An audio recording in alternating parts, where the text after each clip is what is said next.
दंगे की आग में बिहार जला, पश्चिम बंगाल धधक उठा, हिंसा के पत्थर से गुजरात जख्मी हुआ, महाराष्ट्र लहूलुहान हो गया, झारखंड तड़प उठा, देश के 5 राज्यों का अमन चैन छिन गया। मगर नेताओं का नजरिया वोट के इर्द गिर्द अटका हुआ है। बीजेपी एक एंटी मुस्लिम पार्टी है और यही उनकी राजनीति है। बीजेपी का नेता ये बयान नहीं देगा तो कौन देगा? देखिए, अब तो ये मानहानि के केसेस कांग्रेस के तमाम नेताओं पर होंगे। बंगाल आज इस्लामिक स्टेट ममता बनर्जी के नेतृत्व में, संरक्षण में, उनके तुष्टीकरण में वो लगभग उसकी रूपरेखा पूरा खींचा ही नहीं गया, व्यवहार में है। तो सवाल यहीं से उठ रहा है कि क्या ये दंगा संयोग नहीं बल्कि प्रयोग था? क्या दंगों के जरिए वोट का हिसाब किताब किया जा रहा है? क्या दंगों के पत्थर और लोगों के घरों की राख से सत्ता की सीढ़ी बनाने की तैयारी है? ये सवाल इसलिए भी अहम है क्योंकि आम चुनाव का काउंटडाउन शुरू हो चुका है।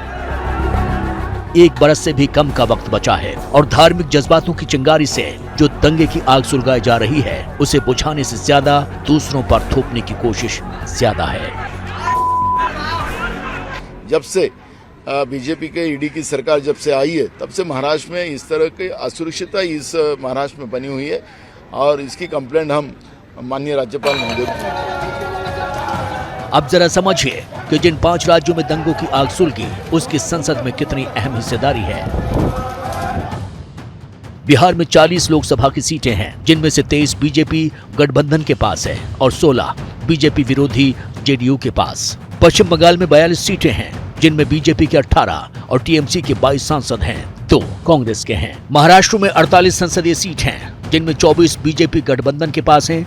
गुजरात में तो 26 की 26 सीटें बीजेपी के पास हैं और झारखंड में बीजेपी गठबंधन के पास 14 में से 13 सीटें हैं, जबकि सिर्फ 1 सीट जेएमएम के पास है। कुल मिलाकर 170 सीटें हैं हिंसा से पीड़ित 5 राज्यों में।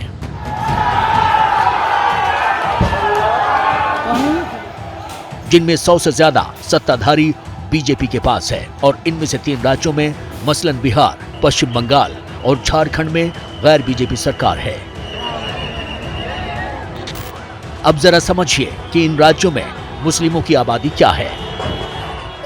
पश्चिम बंगाल में 27%, बिहार में 17%, झारखंड में 15%, महाराष्ट्र में 12% और गुजरात में 10% मुस्लिम आबादी है। पश्चिम बंगाल और बिहार में सबसे ज्यादा मुस्लिम आबादी है। वहां पर गैर बीजेपी सरकार है। दोनों जगह सबसे ज्यादा हिंसा हुई है।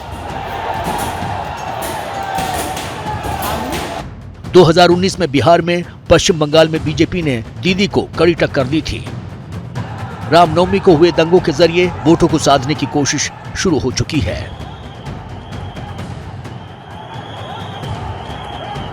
परमिशन तो ममता जी का पुलिस ही दिया, परमिशन भी आप दिया, रूट मेंशन भी कर दिया। आपका नेता शामीम अहमद का लीडरशिप में पत्थरबाजी हुआ, ये तो सीधा सीधा टीएमसी का गुंडा है।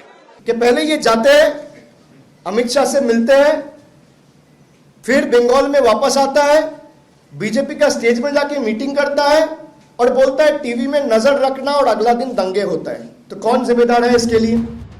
टारगेट कहीं और है, निशाना कहीं और है और नेताओं के इन जबानी प्रहार पलटवार के बीच पिस्ता कोई और है।